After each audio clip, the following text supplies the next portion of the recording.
Shalom, mes chers amis. Voici la pensée divine numéro 278. Pas un talisman.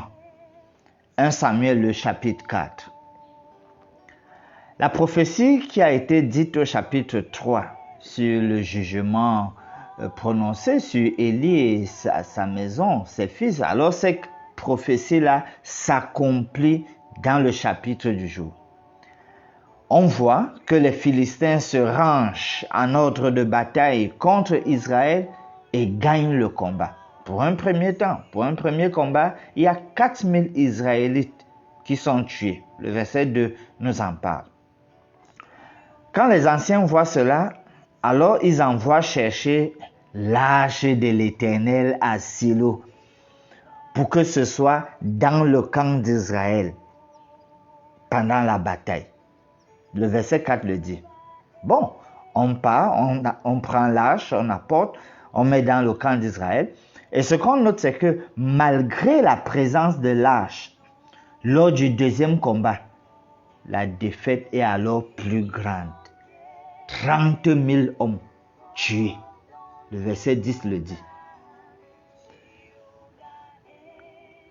Au verset 2, sans l'arche, c'était 4 000 Israélites. Maintenant, avec l'arche, 30 000 hommes sont tués.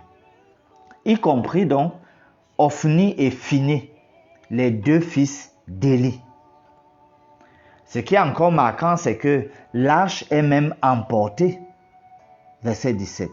Et lorsque Élie va écouter cette nouvelle, va recevoir cette nouvelle, la mort de ses fils et Israël battu copieusement, alors lui-même il va tomber à la renverse et mourir.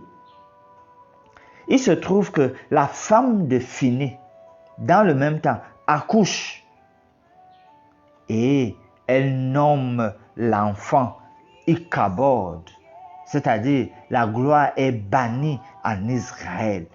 Plus de gloire. Versets 21 et 22.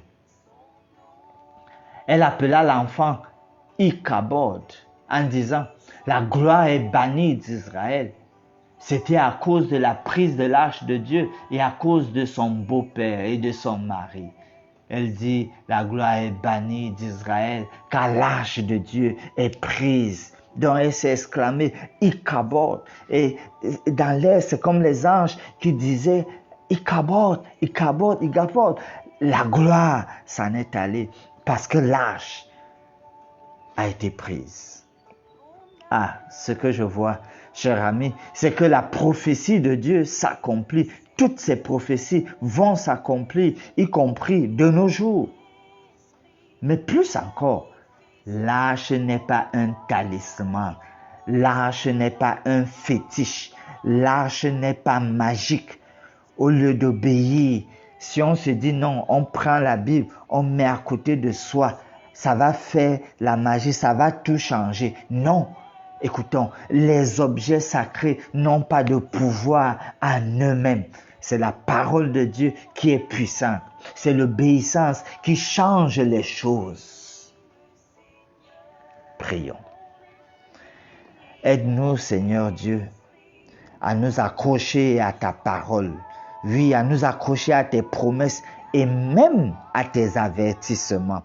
Aide-nous à suivre tes conseils. Merci de le faire pour chacun d'entre nous car nous prions au nom de Jésus. Amen.